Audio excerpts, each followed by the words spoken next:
officials were still working to draft the executive order, according to an administration official, but hope to have it completed in the next few days for Trump to sign. While the language is still being finalized, the order is expected to temporarily halt the issuance of new green cards and work visas, steps that had already effectively been in place amid the coronavirus pandemic.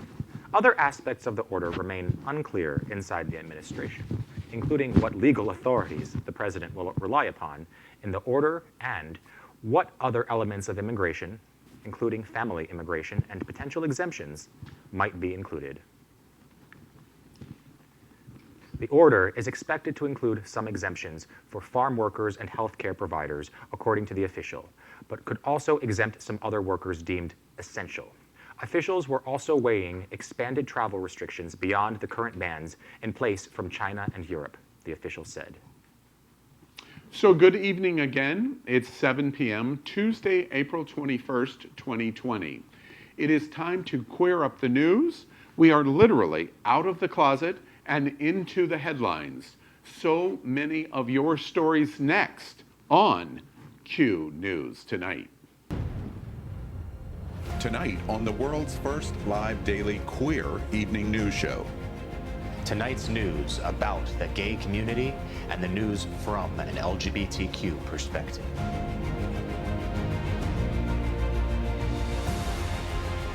Are our gay stories important to you? In headlines, politics, entertainment, gay culture, travel, religion, and more. Reported by respected anchors. Out of the closet and into the headlines on Q News Tonight. Well, again, America, welcome to Q News Tonight. We are live, as you can tell already at the top of this show, and we're unscripted. So absolutely anything can happen, and we do that to occasionally prove that we're live.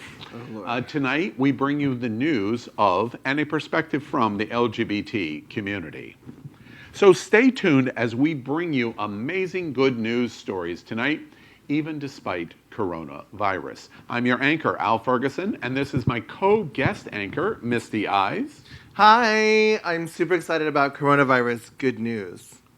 And my anchor partner, Napoleon Plays. Hey everybody, we've got Brad Pitt and Ellen DeGeneres in town tonight. Stay tuned. So let's cue up the news. In our stories about queuing up the news, we start with COVID-19 crisis.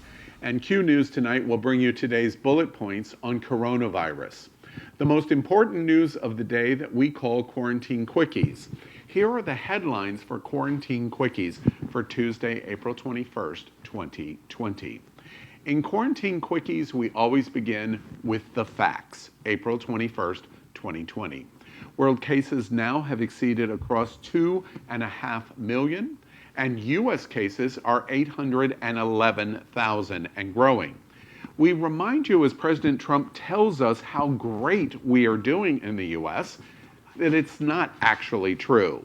The U.S. population is only 4.25% of the world's population, and we now account for 32% of all of the coronavirus cases in the world. We report the facts for April 21st about world deaths, now exceeding 176,000, and U.S. deaths are approaching 45,000. Again, the reminder that there is 4.25% of the world population in the United States, and as of tonight, we account for a full 25%, 1/4 of the entire world's death, even though we're only 4% of the world's population. And finally, we report on the facts. U.S. total tests have crossed 4 million. You heard today in the White House coronavirus briefing, President Trump saying we've tested more people than any country in the world. While that's true, it's still a lie as it relates to testing.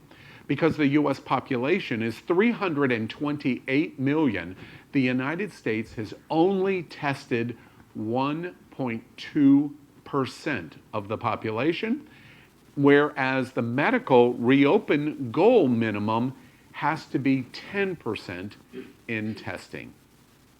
Quarantine quickies. We support #WithMe from YouTube to promote staying at home. YouTube is encouraging creators to publish content around the hashtags #StayHome and #WithMe. For example, cook, #WithMe, workout with me, quarantine with me, and any other fun and helpful coronavirus-related themes that urge people to stay home. The YouTube Featured Videos section on the homepage promotes videos with these key themes. Quarantine quickies. Major League Baseball teams' ticket partners have been sued for failure to provide refunds. Major League Baseball, its teams, and its official ticket resale partners were sued Monday in federal court by two fans who have tried and failed to get refunds for games called off because of the coronavirus crisis. The suit, which seeks the class action certification that would enable all fans to join, demand a refund of a ticket costs and fees for games that have not been played. The lawsuit reads, quote, "While many businesses across the country have acted lawfully and ethically by providing consumers with refunds for events that will never occur during this pandemic, sometimes at the risk of bankruptcy, it remains notable that America's pastime, baseball, is refusing to do the right thing by its fans." Quarantine quickies. Gilead Sciences will give up $20 million to LGBTQ nonprofit grantees affected by COVID-19. The biopharmaceutical company Gilead Sciences has announced it will offer up to $20 million to support LGBTQ nonprofits that may be experiencing financial hardship or facing imminent closure due to the fallout from the ongoing COVID-19 pandemic. The company has launched the Gilead Cares COVID-19 Acute Relief and Emergency Support Grantee Fund, long name, big impact, which seeks to support organizations that have received grants from Gilead in the past, such as those earmarked for HIV prevention, working on aging populations with HIV, or transgender health initiatives, yet may not have the financial wherewithal to continue daily operations or continue serving the same volume of clients. Organizations can apply for up to $100,000 for shifting to remote working conditions due to social distancing, lost revenue from fees or service contracts with state or local governments, lost revenue from canceled or postponed fundraising events, or decreases in individual donations, says Darwin Thompson, Associate Director for Gilead Sciences. Quarantine quickies. Georgia governor to reopen some businesses as early as this Friday, including tattoo shops, massage parlors, and bowling alleys. Georgia Governor Brian Kemp on Monday afternoon rolled out aggressive plans to restart the state's churches in this effort to keep their congregations safe by heeding the advice of public health officials. Kemp said, quote, "Of course, online, call-in, and drive-in services remain a good option for religious institutions, saying some businesses that closed to mitigate the spread of the coronavirus will be allowed to reopen as early as Friday." Kemp announced that gyms, fitness centers, bowling alleys, body art studios, barbers, cosmetologists, hair designers, nail care artists, estheticians, and massage therapists may reopen their doors on Friday, April 24th, as long as owners follow strict social distancing and hygiene requirements. By Monday, April 27th, movie theaters may resume selling tickets and restaurants limited to takeout orders will be allowed to go back to limited dine-in service. Quote, "In the same way that we carefully closed businesses and urged operations to end to mitigate the virus's spread, today we're announcing plans to incrementally and safely reopen sectors of our economy," Kemp said. Bars, nightclubs, and live performance venues will remain closed. Quote, "We will be evaluating the data and conferring with public health officials to determine the best course of action for those establishments," Kemp said. You know, before we move on to our next story, I want to take a moment because this is a big story. Georgia's going to go first, and they're going to go first Friday.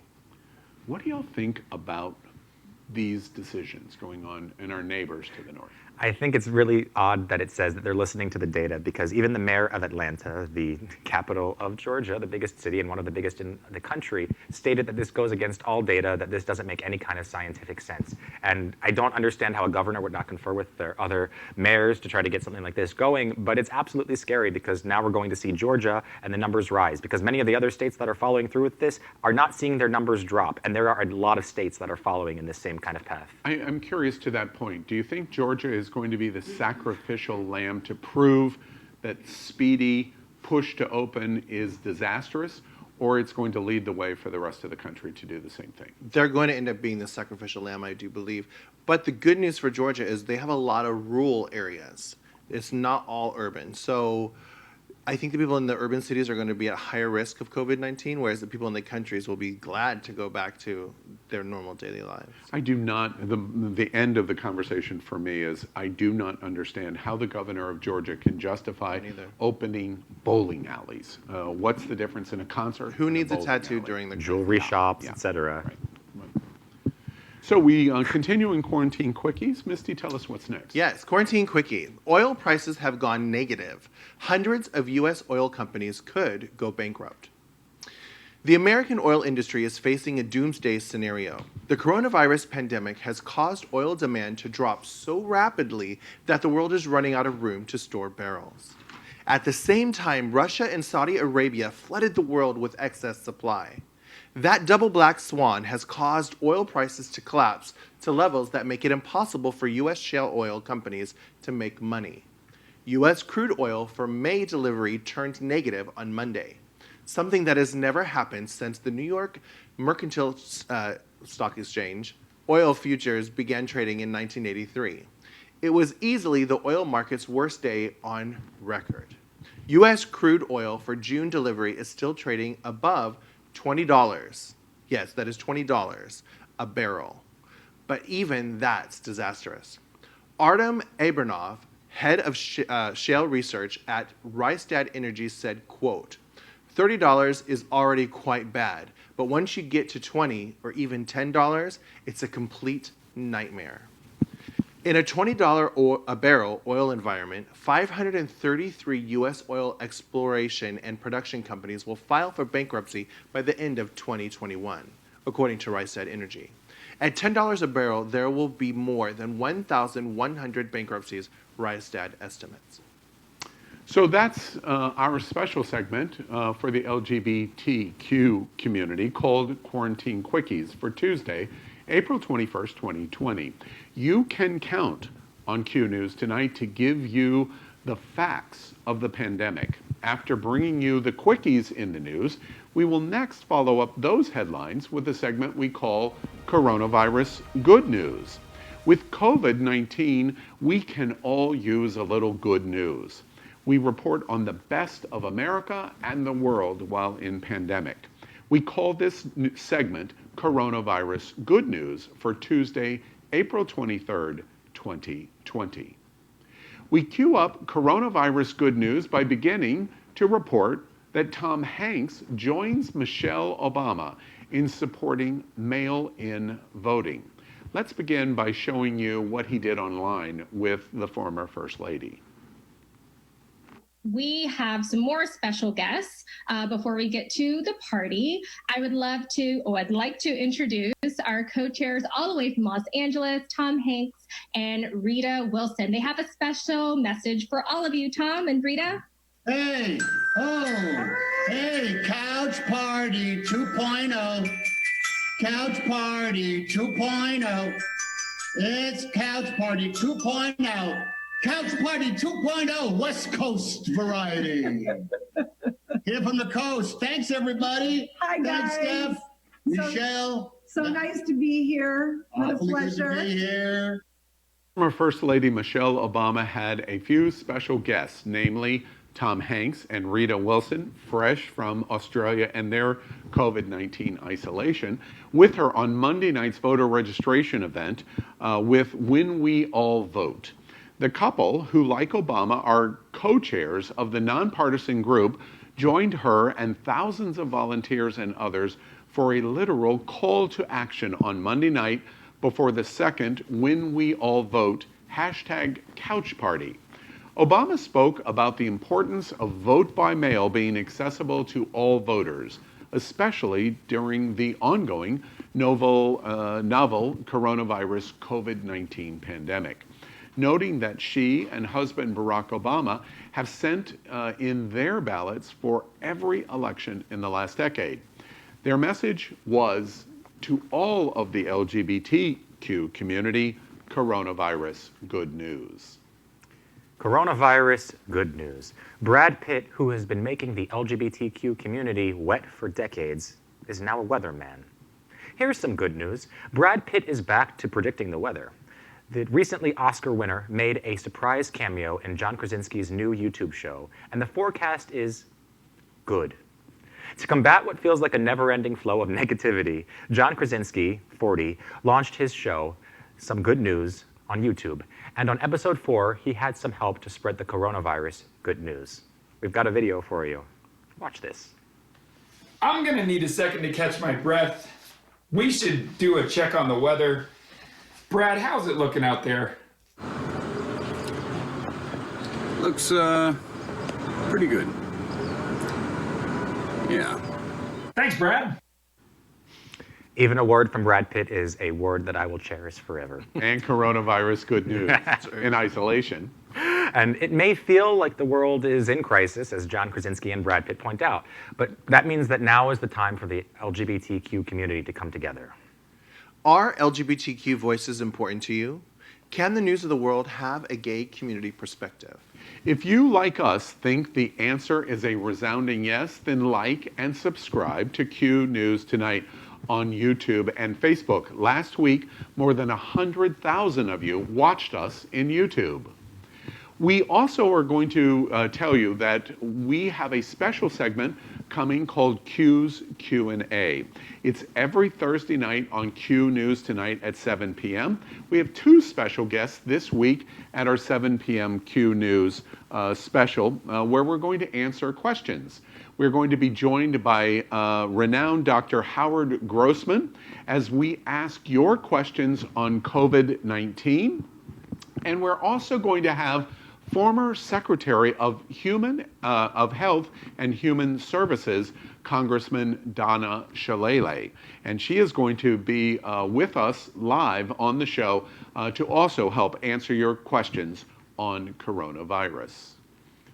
Also, if you have a personal question that you want to ask, please go to our website on Facebook and put your question there so we can make it to our show on Thursday.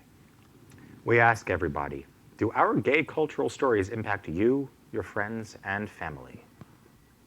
If so, start a watch party. Get your circle involved in our conversation as it supports the LGBTQ community. We are going to continue the news tonight by queuing up the world, and we report tonight that North Korea's leader, Kim Jong-un, is in serious danger following a surgery that no one knew about. Let's begin by watching this. Now, the health of North Korea's dictator and the control of that country's nuclear weapons is in serious question this morning. Kim Jong-un did not appear at a major public celebration last week. Now there is a report unconfirmed by CBS News that he had heart surgery and may be fighting for his life. Kim Jong-un is, of course, in charge of the 72-year-old dynasty of North Korea. However, after having a significant amount of time, meaning back in 2018, where he missed the 60th anniversary of the country's parade, and later reported that he had a stroke, which put him on the decline for 3 years, and in 2014, where he was gone for a month and just had a cyst, it's difficult to ascertain if he is really someone that is losing health or what's going on, because we can't determine what is happening.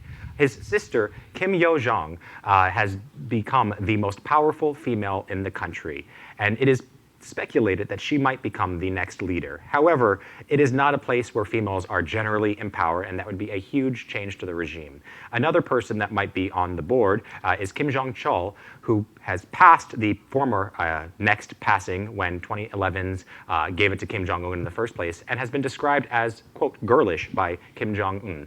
This could bring the entire collapse of the entire country with refugees, the economic demands, the stabilization difficulties, and North Korean revenge being put on the plate. But what's interesting to the LGBTQ community is the fact that two people that could be next to take over might be completely passed because they are girlish and because they are in fact a girl. Do you guys feel that that's fair for even someone that is a communist country to have this happen in the process as that goes along? Because that seems like a definition that is almost against morality to have that put into place. I'm very much girl power, and I don't think anybody should be attacked for being feminine or a female. Well, I think that is one big issue. I also think there are two other big issues here. One today, this afternoon, South Korea reported that they did not think that the news reporting on the heart-related medical news was correct. And in fact, the president of South Korea contradicted the American and European reports. And second, I think it is highly questionable. You have to wonder, given the state of the world going on right now about COVID-19, what's happening in North Korea. There has been virtually no reporting at all. You wonder, is it possible that Kim Jong-un has coronavirus? And given his health nature, it could be quite serious. We continue by queuing up the world by reporting a very serious story. We report tonight that 1 in 5 Russians are now in favor of, we use these words from the poll, liquidating and eliminating the LGBT community. Misty, tell us about what's happening in this distressing story. Okay, so a new study by Levada Center NGO revealed some shocking and terrifying news reminiscent of the Holocaust. 18% of Russians feel, and that's basically 1 out of 5 Russians are in favor of liquidating or eliminating the entire LGBT community. That means killing the LGBT community. If you are watching the video beside me, please note that some of these images are very disturbing. Nothing is extremely graphic, but it's just painful to watch. In Russia, it is not illegal to be homosexual, but they do feel that we are pedophiles and deviants. 32% of the people on the same poll said that they feel that LGBTQ community should be isolated from society and left to deal with their own problems. Now, I am the person that likes to see both sides of the coin. On a good note, we are on an upswing. In 1989, 35% of Russians believed that we should all be killed or eliminated. And in 1994, only 22% felt that we should be eliminated. Now, 2020, 18% is a little bit better, but it's still terrible, terrible news. I was discussing at the table before Q News Tonight came on, does anyone feel like this is 1938 in the reporting in Nazi Germany when Adolf Hitler and the fascist regime focused on Jews and gays in 1938? And the results were these results. You have to wonder, if Putin had ultimate power, what would happen to the LGBT brothers and sisters in Russia? You know, I'm Jewish and I'm gay. Some of these one stories. And strike 2.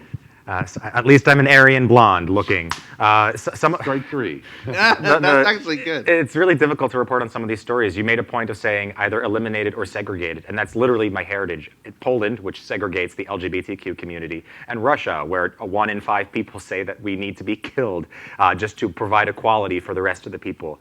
It makes me embarrassed for my own ethnicity, which makes me frustrated with my family and my heritage. I don't know how to feel about this when a country can be that anti-humanitarian.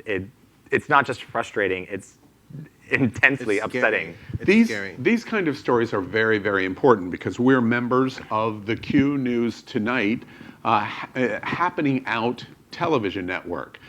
We have in coronavirus actually not stopped publishing, not stopped broadcasting, and we bring you stories like this that are very important to the LGBT community.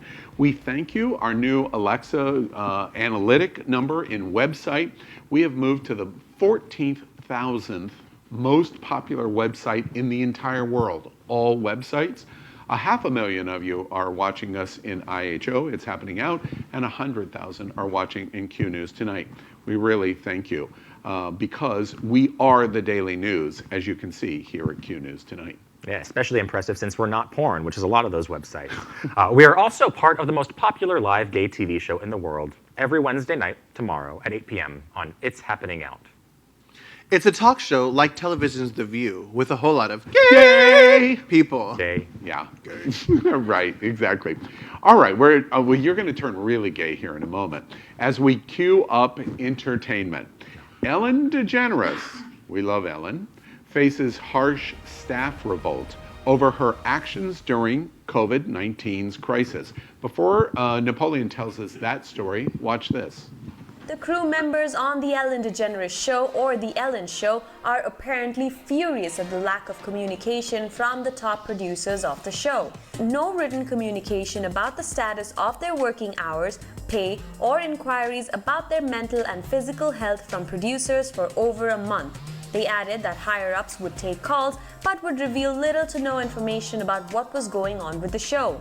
Moreover, the crew of Ellen's show is also riled up that a non-union tech company was hired in order to help Ellen film the show from her home in California. Only 4 of the original 30-odd member crew works on the current set at Ellen's home, where the show is being remotely filmed. A spokesperson for Warner Brothers Television, which distributes the show, told Variety, "Our executive producers and Telepictures are committed to taking care of our staff and crew and have made decisions first and foremost with them in mind." Ellen DeGeneres has been a major LGBTQ icon since the 90s, where she completely bombed her own sitcom just to come out and fight for LGBTQ rights. Now, I know that this is a story that has been reported, and since March 16th, it has been reported by a lot of her staff that they don't know how much money they're going to make or for what hours they're going to be billed, and they don't know what is happening moving forward, as that story just described. But it is important to remember that Ellen DeGeneres received the Presidential Medal of Freedom from Barack Obama, and conversely, that she is set to retire, and she's ready to retire, and her contract ends in 2020. Now, there are all sorts of movements going on. Ellen is, of course, being petitioned to be replaced by Ellen Page, another LGBTQ icon, and she has, Ellen DeGeneres, a contest going out right now for the All-In Challenge, where she is accepting applicants to be her co-host. And the answer is going to be me, by the way, for that. It's going to be me. But the question that I have for our community here and for my co-hosts on the show tonight, what do you guys feel when you see Ellen DeGeneres as it goes forward? You have a comment? You switched gears on me with that question. I know, I went a long way with it. My love went too far.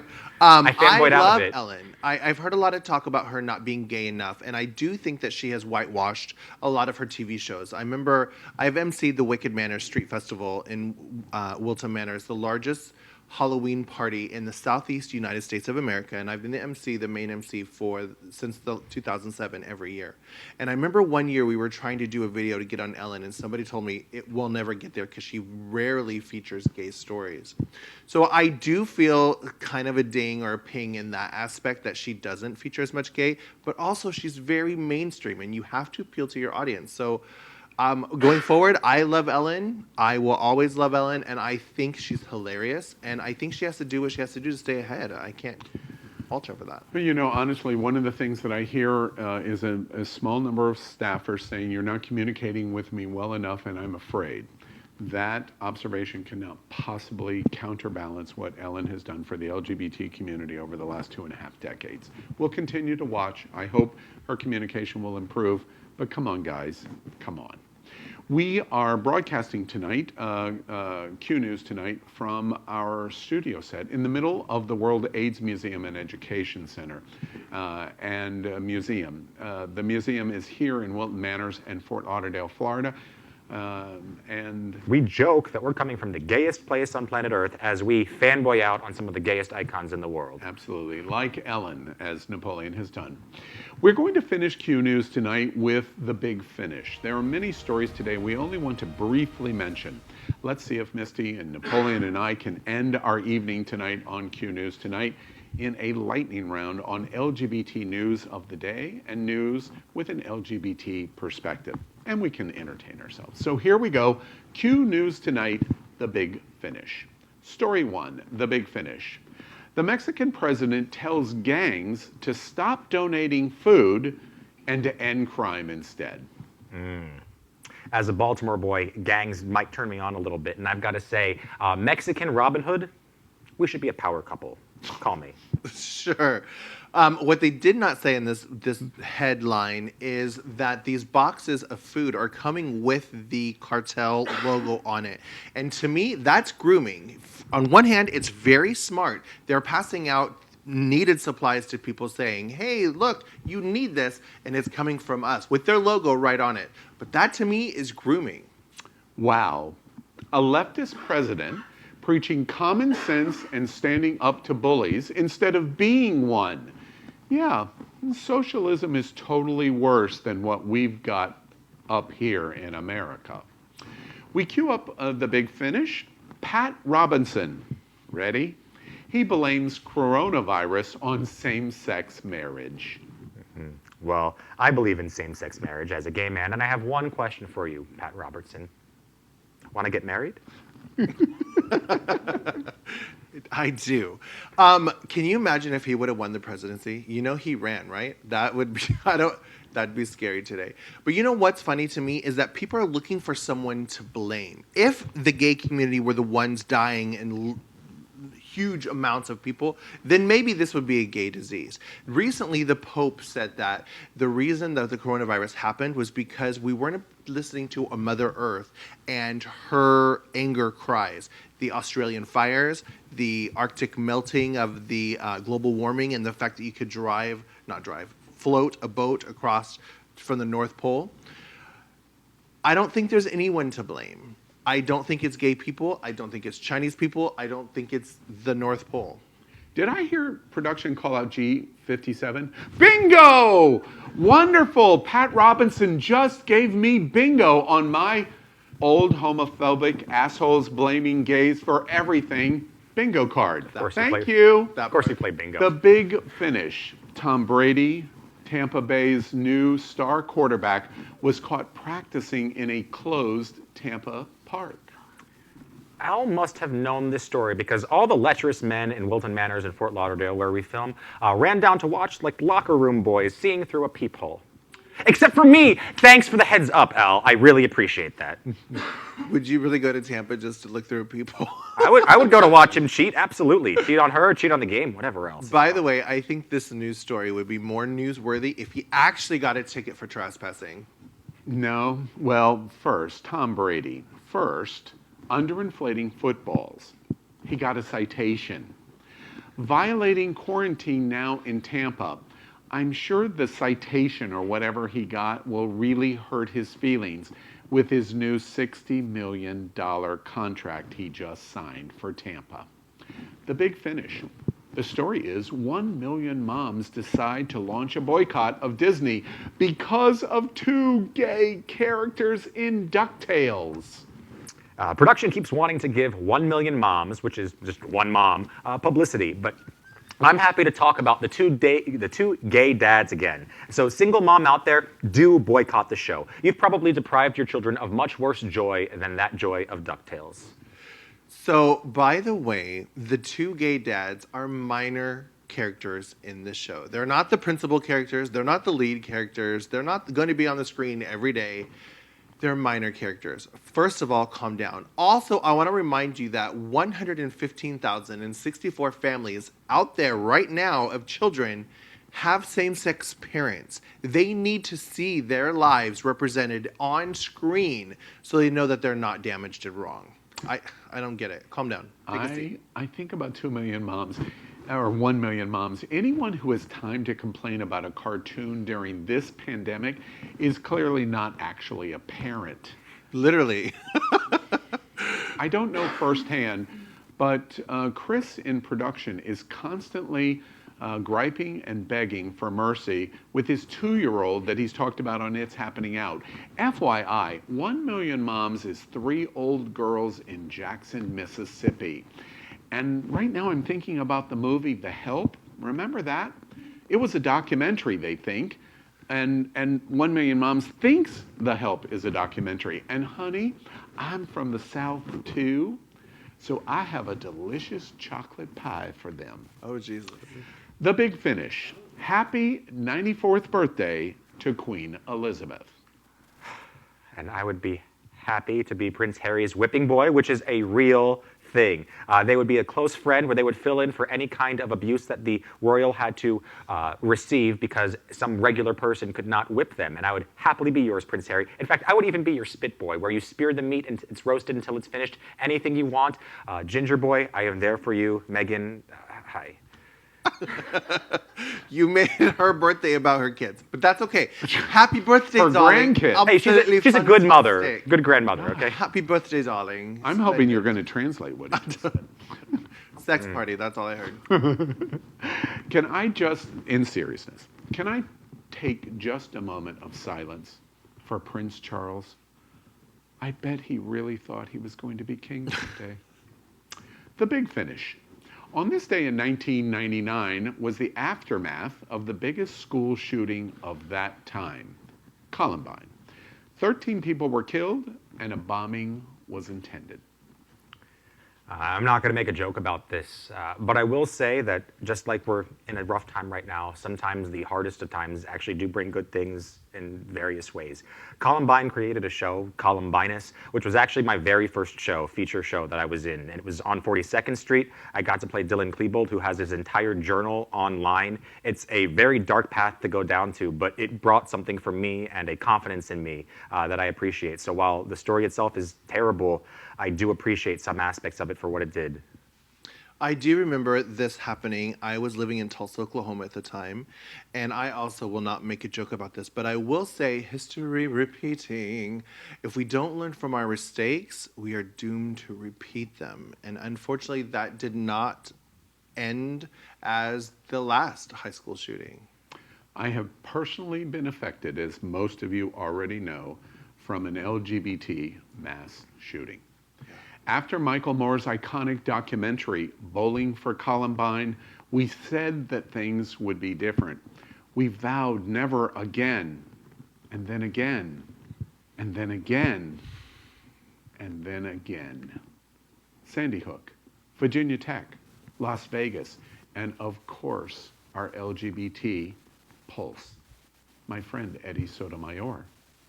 It is proof that words are empty and money talks in America louder than anguish.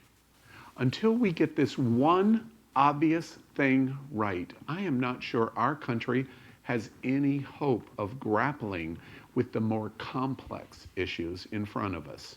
We need smart gun laws.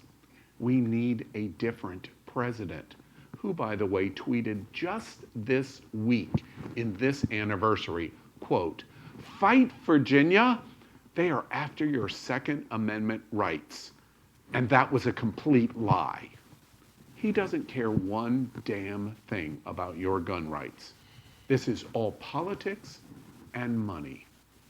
Mass shootings are now old enough to drink in America. For fuck's sake, America, what is wrong with us?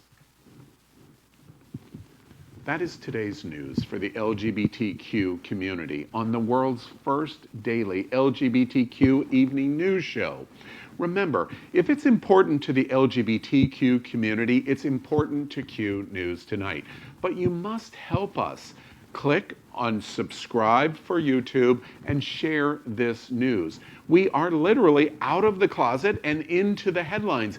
And this is the only single source of live LGBTQ news in the entire world. Your community needs your support. And remember, you are not alone. We will all get through this crisis. And we're here with you. And this is Q News Tonight. So thank you for joining us. I'm Al Ferguson, and on behalf of Misty Eyes and Napoleon Plays, we'll see you tomorrow night at 7 p.m.